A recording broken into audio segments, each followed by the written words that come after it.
মিডিয়াকে নিয়ন্ত্রণ করা, মিডিয়াকে হুমকি দেওয়ার যে প্রবণতা লক্ষ্য করছি আমরা, সেটা খুবই অমঙ্গলজনক। জুলাই আসলে একটা বৈপ্লবিক চেতনার নাম।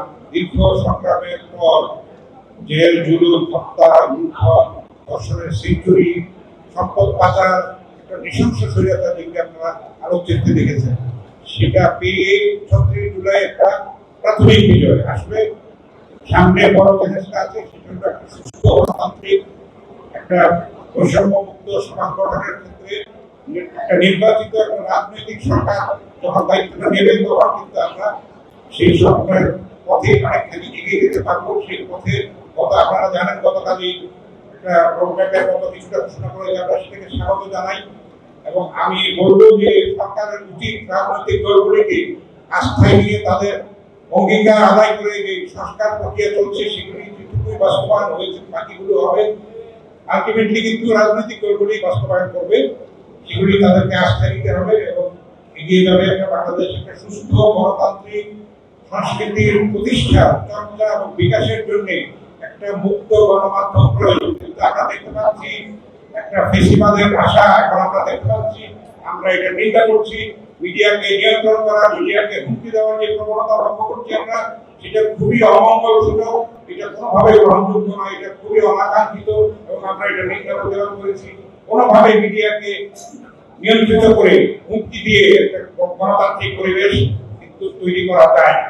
আপনারা শুনেছেন আমার পূর্ববর্তী বক্তা ইলিয়াস খান বলেছেন, আপনারা শুনে অবাক হবেন যে যখন স্বৈরাচার কবলিত ছিল ইসলাম, আমরা দুজন, আমি এবং ইলিয়াস খান নির্বাচিত হয়েছিলাম। সেখানে ম্যাডাম খালেদা জিয়ার একটা প্রোগ্রাম এখানে ছিল, সেটা বাধা দেওয়া হয়েছে, তাকে ব্যান করা হয়েছে। তখন আমরা সেখানে প্রতিবাদ করেছি। তখন তৎকালীন সভাপতি শফিকুর রহমান এমপি, বর্তমানে বহিষ্কৃত, আমরা কিন্তু অ্যাকশন নিয়েছি, আরো নেব আমরা। তো বলেছিলেন যে গোয়েন্দা সংস্থা আপত্তি করেছে।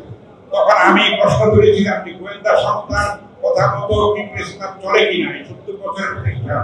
এখন যদি এবং খালেদা জিয়াকে নিষিদ্ধ করেন, ভবিষ্যতে যখন শেখ হাসিনা বিরোধী দলে যাবে তখন তাকেও তো ব্যান করতে হবে।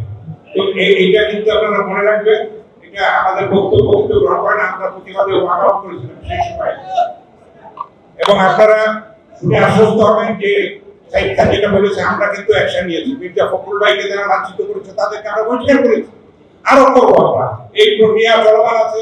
ফ্যাসিস্ট মুক্ত কিন্তু মিডিয়া এখনো হয় নাই, কিন্তু সেটা চলমান আছে। আশা করি সুস্থ গণতান্ত্রিক একটা ধারা যখন এই দেশে প্রতিষ্ঠিত হবে তখন এগুলি মুক্ত হবে। একটা ভাইব্রান্ট মিডিয়ার জন্য এখন মানুষ কিন্তু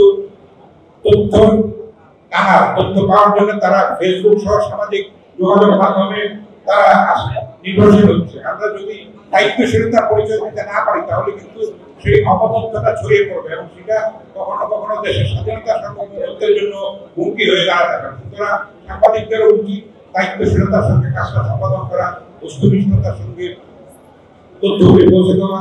আমাদের সেই সুযোগটা আছে। আমরা দীর্ঘকাল মন্ত্রী ছিলাম, এখন টানা ভেঙে পড়ে আছে, আমরা কাঁচা ঘুরে দেওয়া হয়েছে, কিন্তু আমরা সেভাবে উঠতে পারছি না। রাজনৈতিক দলগুলি সেটার পরিবেশ সৃষ্টি করবেন এবং যারা হুমকি দিচ্ছে মিডিয়াকে তাদেরকে আমরা সতর্ক করতে চাই। এটা গণতন্ত্রের ভাষা নয় কোনোভাবে। আপনারা এটা থেকে বিরত থাকবেন। একটা ভাইব্রান্ট মিডিয়ার জন্য সবারই দায়িত্ব আছে, সেই দায়িত্ব আশা করি আপনারা পালন করবেন।